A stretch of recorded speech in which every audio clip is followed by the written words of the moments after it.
Hey guys, I don't know if you can see me, but this picture reminds me of San Francisco, so I wanted to say, yay, I'm so excited to be going to San Francisco on Wednesday. I'm going to attend a seminar with Dr. Rabkin, and then do the support group afterwards to meet some people.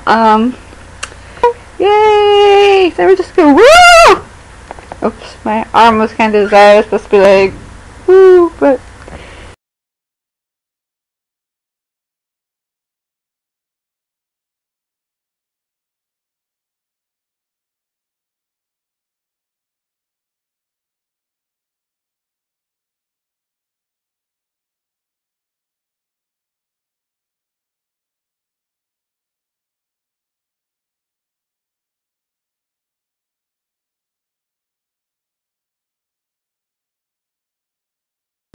Hey everybody, sorry for the bad angle in here, but it's like midnight here, so wanted to come on and make a quick video before I forget.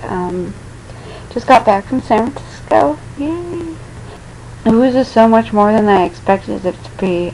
We got stuck in this awful traffic, and I was freaking out like, oh my god, we're gonna be late, can't be late. And then anyway, we made it like just 3 minutes to spare.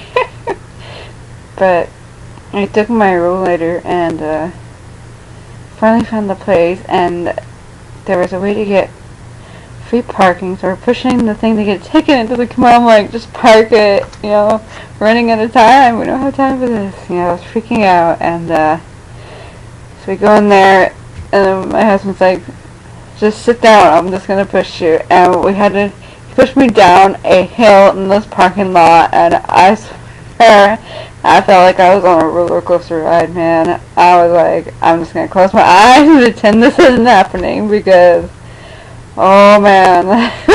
And I was like death gripping the sides of it. Anyways, we stroll through this hospital, and there's like nobody in there. We're like, just find someone, tell them where's the cafeteria, where is this? Finally get there, and it was nice. It was in this like big, it was in the cafeteria of the hospital, and this was like the best hospital cafeteria I've seen, you know. The ones I've seen usually are just like a vending machine, you know, basically what you would picture a, you know, some bad school cafeteria, you know. But anyway, there's these nice chairs, it was carpeted, it was big, there's the view from the windows, and there's a back room. They asked me if I wanted some water, and there was like some ice water. She gave me a cup, and that was the nurse that's part of the program there. And then she walked me back to the room, and we sat back there. There was about, I want to say 5 of us, and we got to speak to Dr. Rabkin. You know, he just seemed like, you know, like he could be your neighbor or something. Like, he was so approachable. Like, you feel like you could ask him anything, you know. And it's real nice. He didn't feel like he was judging you in any way. And I've been to other seminars where they just feel like they're judging you, you know. And what I liked about it is that they don't sugarcoat insurance. There were several mentions of the Department of Managed Healthcare and appeals. I love that, you know. Not to get, like, anybody hopes down or anything, but, like, you know, sometimes you do have to appeal, and I was just like, wow, you know. Like, I just felt like this was where I'm supposed to be, like. But he went over all the procedures he did, and this and that, and it was pretty informative, and I got to learn.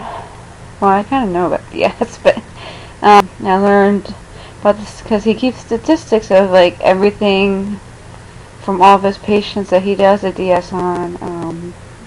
There's a patient there that had a sleeve from him too, but he says he doesn't do the gastric bypass anymore. He doesn't feel like it's the one with the best results, or whatever you want to call it, anymore. So he just doesn't do it. But he did warn that, you know, if you can't stick to your vitamin regimen, or, you know, follow the rules, basically, that, you know, the DS won't be for you, and, you know, recommended as a sleeve if you're not for the vitamins. Anyways, I was just like, felt like, you know, going down there, I probably had this grin on my face, like I was a kid that was just told he was going to get his first puppy, you know, or something like that. And that's how I felt the whole thing. I was just like wide-eyed and like, ooh, what's this, you know? He even mentioned about when you attach the intestine to the stomach, it increases chance of ulceration, you know, also ulcers in the stomach. Where with the DS, if you attach intestine to intestine, you don't have as high of a chance as the ulcers. I thought that was interesting, but I just enjoyed the whole program. you know, if I was self-paying, that's probably who I'd go to. But we'll see what the insurance says. And after that you go into the support group, and they bring food, but I didn't try any. It was on the other side of the room. I brought my huge freaking rollator, and it's like a bariatric rollator that's supposed to hold up to 500 pounds, and this thing is huge. You know, I had to like with it, try to get to the door. Anyway, I just kind of sat on there, and I'm like, I don't want to run anybody over with this, man, because it had already started, because we stayed to ask them about something. They mentioned, they said, about the clearances for surgery, if a pulmonologist would be good if you have really bad asthma. And he was saying, you know, asthma could be caused by weight, and, you know, I never really thought of that, because once my weight really started to pack on, the asthma got way worse, like, short of breath, which, I mean, you can probably tell from me talking, like, I can't breathe a little bit. Like, I've been really wheezy lately, but, you know, my meds could be adjusted. I asked if seeing a pulmonologist would be a good idea or not. He said maybe, but he would do it when we see each other at the appointment, which is on the 23rd. But anyway, we were going to the meeting, and God, I had to stand up, and I'm not good with public speeches, and the last time I gave a public speech, I kind of went on for too long, you know, too much detail. So I was just kind of said something, and I don't know, I was so tired, I messed up my words. Couldn't even say DMHC right. I don't know. But, and I got to meet somebody from one of the message boards, one of the DS message boards I'm a part of. That was really nice, and this lady came over after the meeting too, and said that she had outgrown this jacket and she didn't know if it would fit me or not, and she was going to give it to somebody else, but they didn't show. Sorry, my cane's jumping out of nowhere. I'm thinking it's coming out of me. Anyway, and she ended up giving me a jacket, and I thought that was really nice of her. I don't think anybody from there watches this, because I didn't mention it about YouTube. I was like, ah! You know, first time there, I was a little afraid. And I was the kid in the back, so to speak. But yeah. Anyways, and that was really nice. And then we came home, and here I am. But I'll show you guys the jacket tomorrow. This is the jacket I was given. I really like it. I like the sleeves because it actually fits me. It's too short. Anyways, the jacket.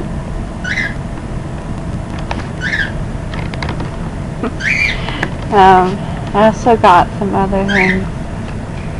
Sorry for screaming in the background. They gave there's a calendar, as you can tell.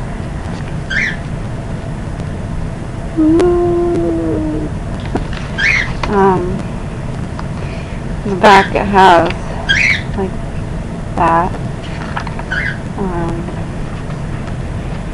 and then the calendar is pictures of like their patients, And it's like a 2012 calendar. Like here, there's a picture. I don't know if you can see it. And there's dates. I don't know if you can read that. I'm not very good at this, am I? My dumb hand tremors probably can't read any of it. I think next time I'll just spend the night there, because this traffic was just like, I mean, you could probably swim across the bay and get there before we, and we're just like, oh my god, those walkers, they kept walking us, they're gonna get there before us. And then my husband made this joke of, because there's a biker that went by, and then a few minutes later there's a biker coming back the other way, and he's like, see, he went there and came back already, and we're not even there. But anyway, I really enjoyed it. I was really glad I went.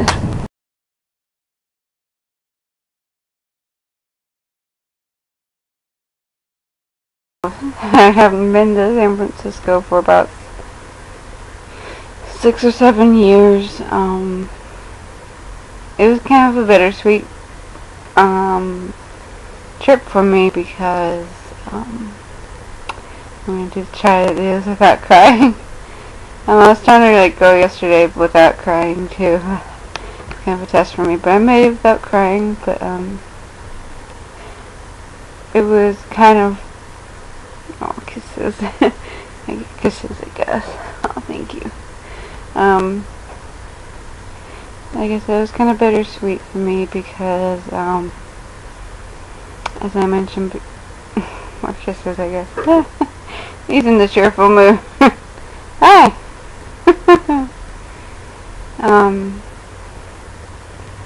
As I mentioned before, I'm trying to talk for. As I mentioned in previous videos, that both of my parents passed away from cancer at the same age, 58. Oddly enough, my grandfather passed away at that age too from heart attack. I'm not sure when my other grandfather passed away. I think it was from Hodgkin. I'm not really sure. I didn't get to find out. But anyway, what I'm trying to say and keep avoiding.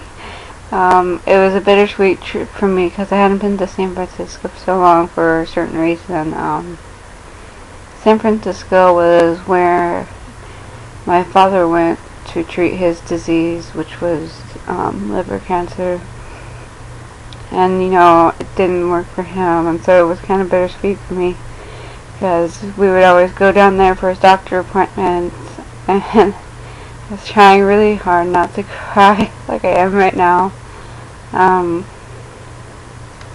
have a picture of him. I haven't really shared any of my family with you guys.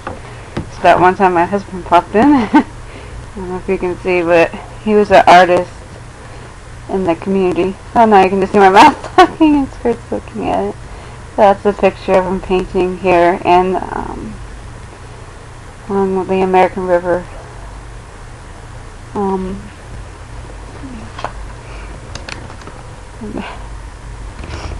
You could tell Squirt remembers too. Sorry, try hard not to cry. There it comes. Sorry.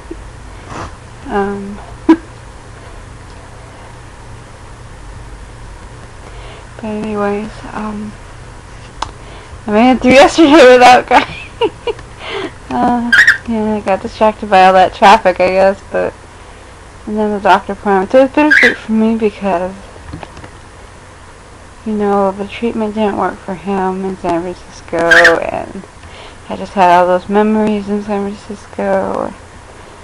But we kind of just went to the doctor appointment at it wasn't really an appointment, it was just the seminar at St. Mary's, and then went back, and it was dark by then, so then we got lost coming back. That was funny. I told my husband that San Francisco was kind of built on a hill, and he didn't believe me that we got lost up a hill. I'm just like, oh no, this car ain't gonna make it up this hill. But anyways, yeah, I really enjoyed that appointment. Like I said, I hope he gets to become my doctor. Well, he said that the DS... Okay. He said that the DS costs about $30,000 with the doctor fee, the hospital fees, and anesthesiologist. So, you know, if I had the money, I'd self-pay. But being on Medicaid, I can barely make it through the month right now. You know, I'd probably like sell a kidney or something just to go to this doctor.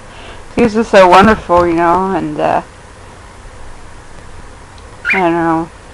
Still trying to come up with creative ways of how to come up with money. But anyway, yeah, so I guess that's it. And I just kind of talked about letting go of my other video.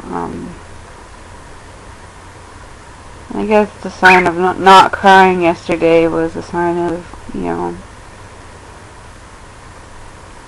wish I did cry today. I guess the whole thing just doesn't leave you, like, ever, but maybe I'm just having a hard time letting go, or well, I thought it was a sign that I had let go, that I was able to go down the same streets without, you know, breaking down crying. I guess he's gonna sing. I'm betting my insurance will send me to the LA doctor, or at least that's the advice I was given, but who knows? Maybe there's still a chance for me after all. That's if I win my case.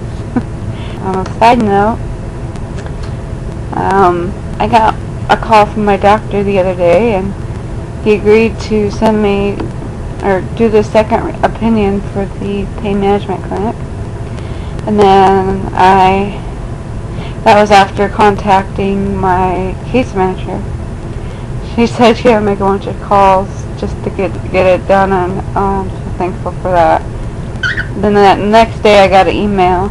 Yesterday I got an email saying it was approved. You know, I'm like thinking, the heck? You know, have you ever heard of an overnight approval with my insurance? Man, wish it was that easy, but you know, I'm supposed to see this doctor. You know, I think he has to review my case again, so hopefully I won't get denied again. I'm really hoping. I think it's at the same clinic, oddly enough. I think that's the only place in network they have to send me to. Oh, squirt acting up.